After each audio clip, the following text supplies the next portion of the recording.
Michael Shannon, it is a pleasure to meet you. Thanks, Bobby. Good movie, very engrossing, and I love the humanity of it. Thank you. I don't know if you're a fan of classic films, but I want to mention one that it reminded me of. The Night of the Hunter, Robert Mitchum, Lillian Gish. Why I mention that is because that film and Midnight Special, to a degree, are like modern-day Bible stories.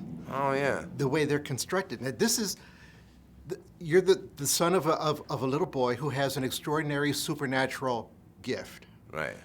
And to me, it's about belief and how belief motivates people. Right. Am I right on that? I think that's a very big part of it. But I think it's, I think the character I play, Roy, in the movie, is very confused about, he was in this group at the ranch. There's kind of a Right. cult-type group. And I think for a while he bought into that, and then he realized that he may not actually agree with their philosophy, particularly when they try and take his son away from him. And Roy will do whatever it takes to keep his little boy safe. Yeah, and I think he comes to understand that I think before he had his son, I think Roy was kind of adrift in the world. He didn't really know what his purpose was or whatnot. But his son roots him in a belief. Yeah. I mean, he was definitely looking for a home and looking for some sort of system to be a part of. But when he has his son, Alton, Right. it reorients his entire being, and Alton is the most important thing. Alton becomes that point of orientation. When you were in the second grade, you played flag football? Wow. That's deep, man. I tried. I mean, I went to the practices, but we moved before the first game. Now, apparently you went into acting because you had no athletic skills when you were a kid?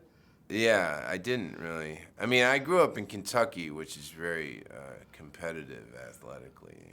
So if you're not like the absolute best, then you're not going to get a chance to play. Did you see any of yourself in Alton in the movie?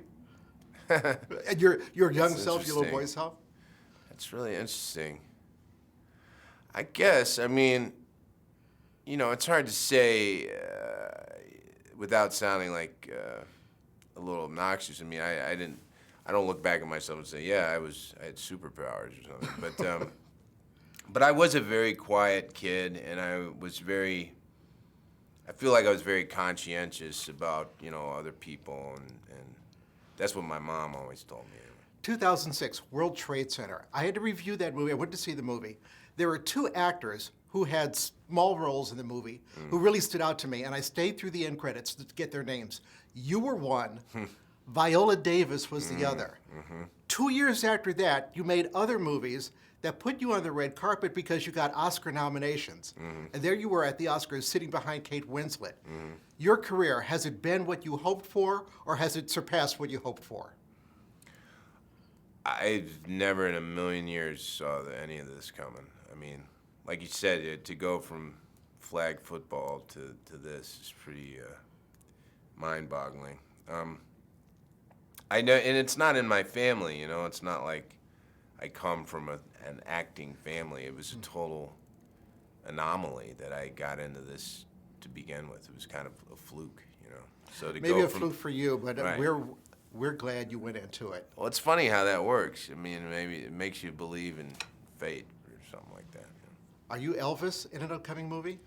I am playing Elvis, yes. Do you sing as Elvis?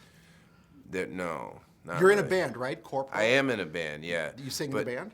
Yeah, I'm the singer in the band. But this movie, Elvis and Nixon, is very focused on one specific incident. With President Nixon? Yeah, exactly. It takes place in the course of a couple of days. So I'll wait to see you as Elvis. I am going to see you again as Roy in Midnight Special.